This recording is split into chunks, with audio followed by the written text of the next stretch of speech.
London Marathon morning, finding my New York City anchor. 6:30 a.m. I've just arrived at London Heathrow after flying from Boston. The weather here is surprisingly sunny and warm, a welcome change from the mist and wind I left behind. I've never experienced such fast immigration and baggage reclaim. I literally never stopped walking since exiting the plane, and the espresso at the airport bar is really good. Apparently, all those jokes about British food don't apply to coffee. 7:30 a.m. The taxi driver was happy to bring me to Mayfair, where I'm staying. He talked about finances on the phone the entire drive. A quick Google search said to tip London taxi drivers, but no more than 10%. I arrive a bit dizzy from looking at my screen. Note to self, reading about tipping etiquette while in motion is not my superpower. 8:30 a.m. It's too early to get into my room, so I sit in the bar area, order breakfast, and type on my laptop. The famous London Marathon is about to start, and my hotel is near the finish line. A woman wearing a starting number rushes through the hotel. She looks nervous and excited. As I write, I'm sipping an Americano that's a little too strong after that first espresso I had. I'm still a little queasy from the drive. The server brings me buttery shortbread cookies. I enjoy them guilt free, hoping they'll settle my stomach. And also, since I'm doing food allergy testing next week, and the bot at Function Health encouraged me to eat a little gluten, I'm curious to get the lab results. Later today, I will get to spend time with Esmond's family. This will help with closure. It's been surreal. I find myself talking to him throughout the day. Official ceremonies are in June and July. I'm pondering life and how grief affects our choices. I've been going back and forth about whether to renew my New York City apartment lease. I don't like making big decisions, especially financial ones. Esmond gave me a book 5 years ago, Women Who Think Too Much by Susan Nolan. Hoaxema. He knew me well. I've often thought decisions were all about numbers, but really feelings like a sense of belonging play a huge role. The journey to make that choice taught me far more than any spreadsheet ever could.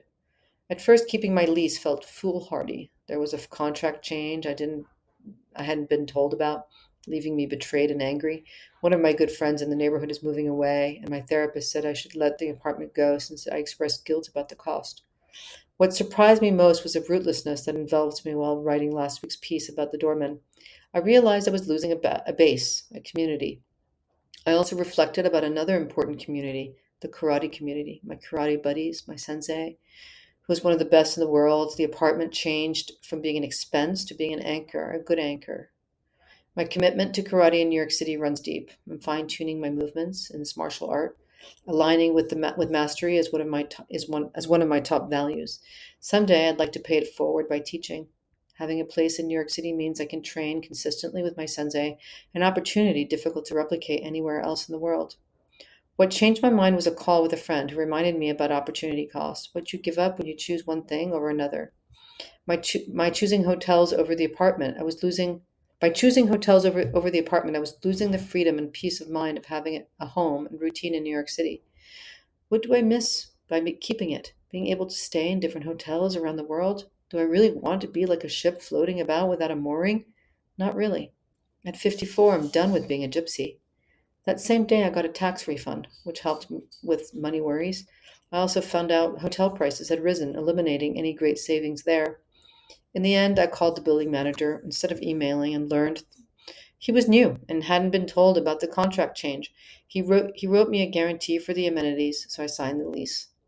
I've learned some bigger lessons about making decisions. Good advisors are important, but remember, they only advise about their lane. Feelings and connections matter as much as money plans.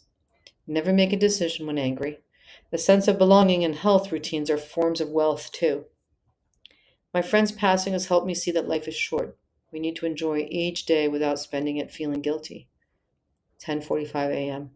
As I sit here in the bar of a London hotel, sipping peppermint tea to ease my queasiness, I watch guests emerge for breakfast. The staff says good morning in that polite British way. Maybe I'll get to catch the end of the marathon. I've never seen a body after it has run 26 miles.